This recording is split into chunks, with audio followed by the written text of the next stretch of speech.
Annonceurs, entrepreneurs, promoteurs et chefs d'entreprise, choisissez dès à présent votre meilleur partenaire média, Ideal Production. Ideal Production est basé à Cotonou au Bénin. Ideal Production, le partenaire exclusif de Sika TV en Afrique.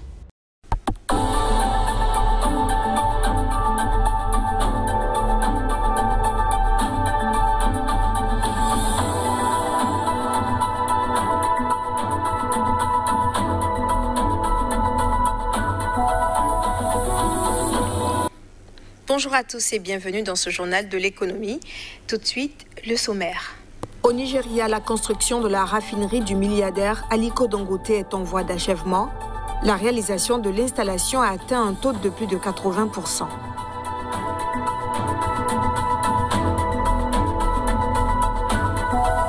L'industrie des agrumes fait face aux défis de la logistique portuaire en Afrique du Sud.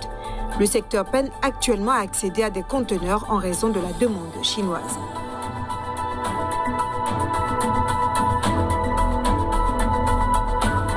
Et puis toujours en Afrique du Sud, une épidémie de grippe aviaire s'est déclenchée dans une province du pays, alors que l'industrie avicole, principale contributrice du PIB, était déjà confrontée à des importations à bas prix.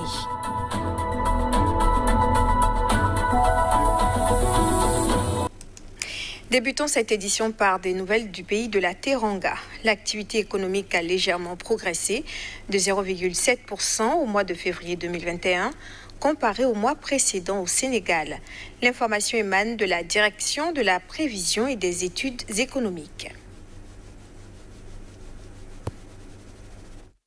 Sur un an au Sénégal, une croissance de 1,1% de l'activité économique est notée en février 2021 à la faveur du tertiaire, plus 4,7%, et du secondaire, plus 7,5% selon la DPEE, la Direction de la prévention et des études économiques. Au cours de cette période, le secteur primaire hors agriculture et sylviculture s'est contracté de 3,4% en variation mensuelle du fait du sous-secteur de la pêche et de l'élevage.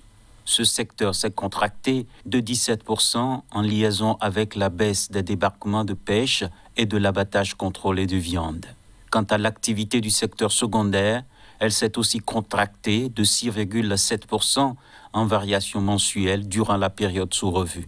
La DPEE l'a imputée, entre autres, à la fabrication de produits agroalimentaires, à la filature, à la construction. En glissement annuel, l'activité du secteur secondaire s'est affichée une hausse de 7,5%. En février dernier, le secteur tertiaire s'est consolidé légèrement de 1,1% en variation mensuelle.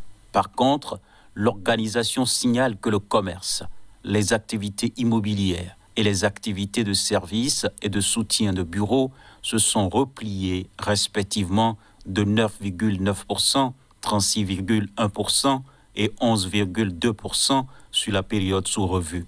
Sur une base annuelle, une croissance de 4,7% de l'activité du tertiaire est notée au mois de février, tirée par les activités spécialisées sciences et techniques, information et communication et les activités pour la santé. Malgré son statut de premier producteur de pétrole en Afrique, le Nigeria importe toujours des produits raffinés.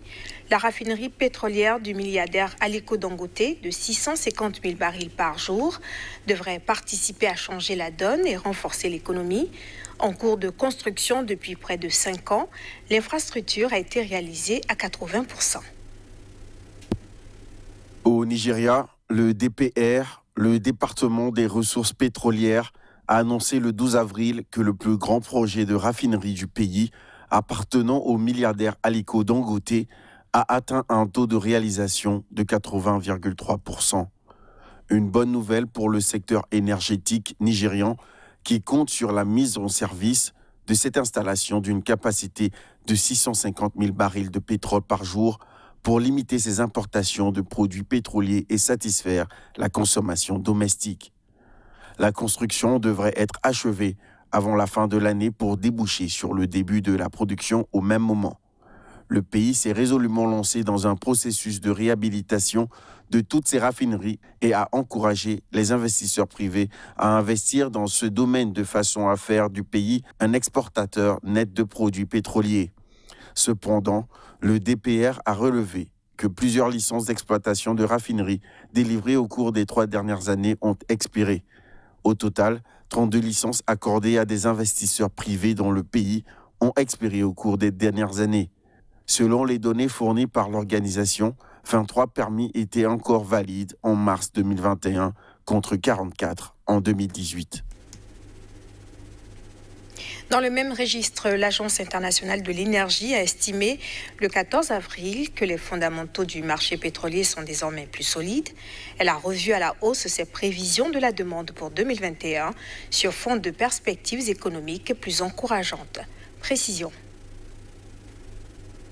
L'AIE, l'Agence internationale de l'énergie, considère dans son rapport mensuel que les fondamentaux du marché pétrolier semblent plus solides un an après sa chute en raison de la crise sanitaire liée au Covid-19. L'organisation a revu en hausse de 230 000 barils par jour sa croissance de la demande pour 2021.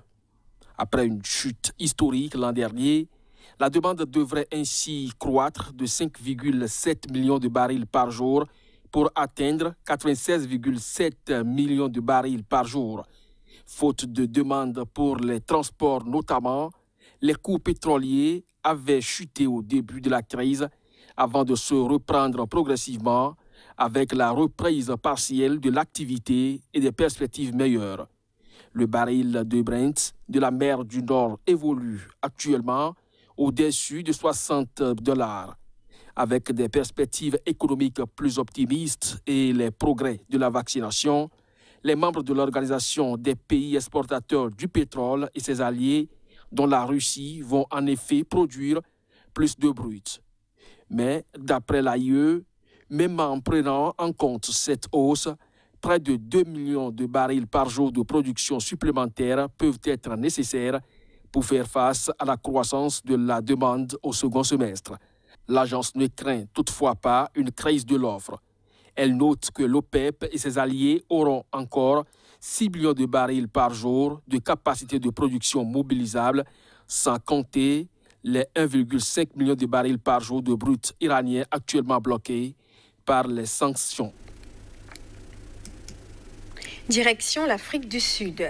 Le segment des agrumes fait partie des principales locomotives de l'agriculture. Si au début de cette année, la filière était en pleine euphorie sur le plan des exportations, l'heure n'est plus actuellement à la fête. Le secteur fait face aux défis de la logistique portuaire. Les détails. En Afrique du Sud, les objectifs de la filière agrumes en 2021 pourraient buter contre les problèmes de logistique, alors qu'elle aura besoin de près de 95 000 conteneurs réfrigérés pour pouvoir enchaîner cette année un second record à l'exportation avec 162 millions de cartons. L'industrie fait face à des vents contraires. En effet, selon le responsable de l'Association des producteurs d'agrumes, le secteur peine actuellement à accéder à des conteneurs en raison de fortes demandes du côté de la Chine. Avec les besoins d'importation élevés en matières premières agricoles de l'Empire du Milieu, de nombreux conteneurs réfrigérés sont envoyés des USA, des États-Unis, de l'Amérique du Sud et de l'Europe vers le pays asiatique. Cette situation entraîne notamment une flambée des prix du fret fixés par les amateurs et pénalise sérieusement les opérations de la filière. La gravité du problème a déjà affecté les exportations de fruits avec des conséquences dévastatrices. Un autre défi pour les exportateurs sera de négocier des prix élevés pour leurs produits sur les marchés internationaux afin de pouvoir couvrir les charges du transport. Pour rappel, l'Afrique du Sud est le deuxième exportateur mondial d'agrumes derrière l'Espagne. L'orange est le principal fruit cultivé avec une superficie emblavée de plus de 40 000 hectares.